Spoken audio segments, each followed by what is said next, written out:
मंडळींनो, आपले स्वागत आहे. आपला स्वाद आपली संस्कृती आपले YouTube चॅनल. आम्ही आमच्या गावी आलो आहोत मालवणात. तर आज मी आणले आहेत बांगडे. मालवणात येऊन बांगडे नाही खाल्ले तर त्याचा म्हणजे काय अर्थच नाही.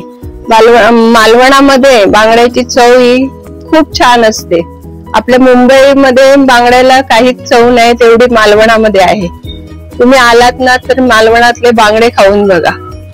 तर हे बघा मंडळींनो, मी हे बांगडे आणलेले. बांगडे बघा कसे छान ताजे पण आहेत आणि असे चकाकतात बघा. आणि हे मालवणचे बांगडे आहे ना चविष्ट असतात छान अगदी. आणि मी हे आता फ्राय करायला असे कापूनच आणले आहेत मी मार्केट मधनं. आणि हे टिकलं करणार आहे मी बांगड्याचं टिकलं आणि बांगडे फ्राय. तर ते मी असे टिकल्यासाठी असे कट करून आणलेत आणि हे फ्रायला. आता हे बांगडे मी ना व्यवस्थित पाण्याने धुवून घेतले स्वच्छ. आता ह्यांना फ्राय साठी मी मसाला लावून घेते. तर जे बांगडे मी फ्रायला घेतलेत ना त्याच्यासाठी मी हे साहित्य घेतले. हे त्याला लावून घ्यायचे. त्याच्यासाठी मीठ घेतले, हळद, मालवणी मसाला आणि मिरची पावडर थोडीशी. तुम्ही टाकायची तर टाकू शकता, नाही तर नाही टाकले तरी चालेल मिरची पावडर. आणि आगोळ घेतले, हळद घालून घेते, मीठ घालते. मीठ आहे ना जरा म्हणजे कमीच टाकायचं कारण बांगड्यांना मीठ असते, जास्त मीठ टाकू नका. मालवणी मसाला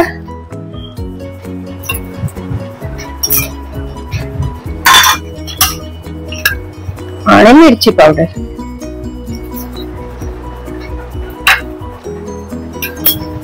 आगूळ. आता व्यवस्थित हे हाताने ना मस्त सगळ्या बांगड्यांना मसाला आपल्याला लागला पाहिजे, त्याच्यामुळे हाताने व्यवस्थित लावून घ्यायचा मिक्स करून. हे मालवणचे बांगडे आहेत ना अगदी छान लागतात चवीला. तर म्हणजे आपल्या मुंबईची बांगड्यांना एवढी काही चव नाही तेवढी मालवण मधल्या बांगड्यांची चव. तुम्ही आलात तर बघा खाऊन, छान लागतात बांगडे. हे बांगडे आणि रापणीचे असतात ना, तर आणि ताजे फडफडीत आपले म्हणजे मालवणची सगळीच मच्छी ताजी असते. आणि इथून समुद्रातनं बोटी येतात मच्छी घेऊन, डायरेक्ट तिथेच विकायला असतात. आता मी बांगड्यांना सगळा मसाला व्यवस्थित लावून घेतलाय. आता हे थोड्या वेळासाठी आपण ठेवून देऊया. मसाला चांगला मुरला पाहिजे, त्याला लागला पाहिजे म्हणून. आता तोपर्यंत मी आता हे टिकलं करून घेते. मी बांगड्यांचं टिकलं करत आहे. हे बांगडे व्यवस्थित स्वच्छ धुवून घेतले आहेत मी. आणि त्याच्यासाठी लागणारी ही मिरची, सुकी मिरची मी भिजत ठेवले आणि धने त्याच्यात, आणि खोबरं, कांदा आणि जराशी लसूण. आता मी हे मिक्सर मध्ये व्यवस्थित बारीक अगदी वाटून घेणार आहे.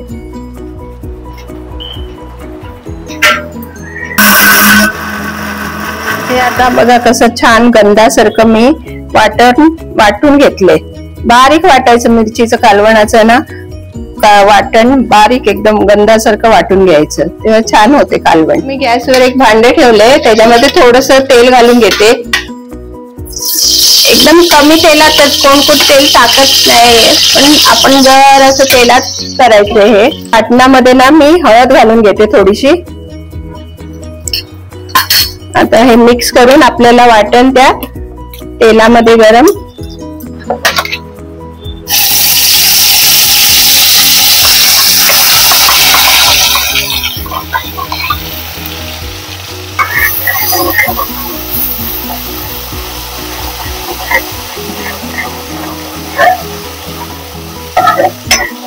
व्यवस्थित असं थोडं परतवून घ्यायचं त्या तेलात.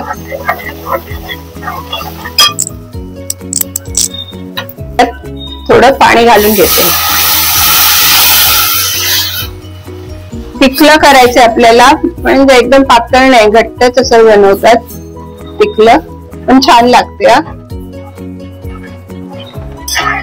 म्हणजे तिरफळ आम्ही टाकली नाही, पण तिरफळ टाकून पण छान लागते. असं मी एवढं जाडसर ठेवले, कारण आपण थोडी उकळी काढायची ह्याला, मग मच्छी सोडायची आहे, तर अजून ते घट्ट होणार.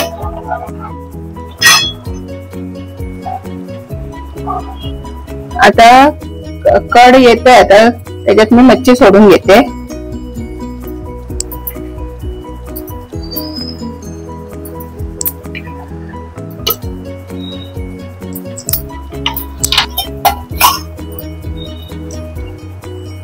आणि मीठ घालून घेते थोडस.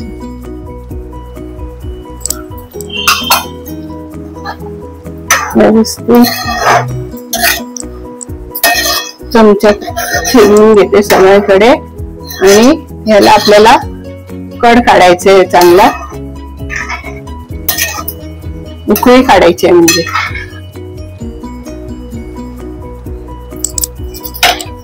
ह्याच्यातच मी सोलं टाकून घेते.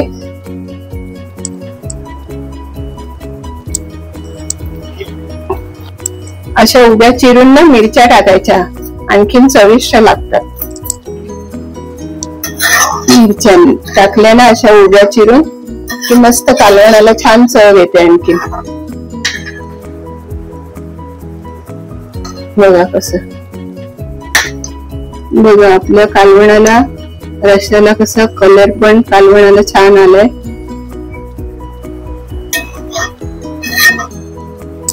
आता आपण व्यवस्थित उकळी काढून घेऊया.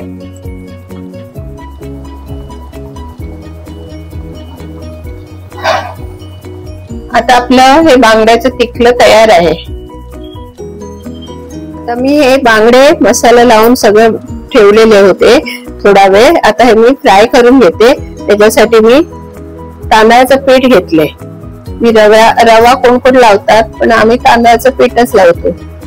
त्याच्यात पण छान लागतात. म्हणजे मच्छी कुठली तांदळाचं पीठ लावून छान लागते. असं रव्यामध्ये आम्हाला नाही आवडत, कोणाला आवडते ते लावतात.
तर आपली बांगडा थाळी तयार आहे खाण्यासाठी.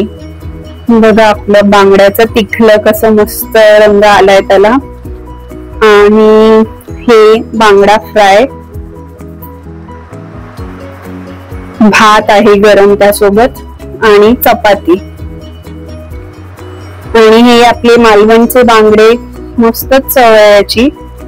तुम्ही मालवणला आलात कधी की बांगडा खाऊन बघा. इथला बांगडा छान लागतो.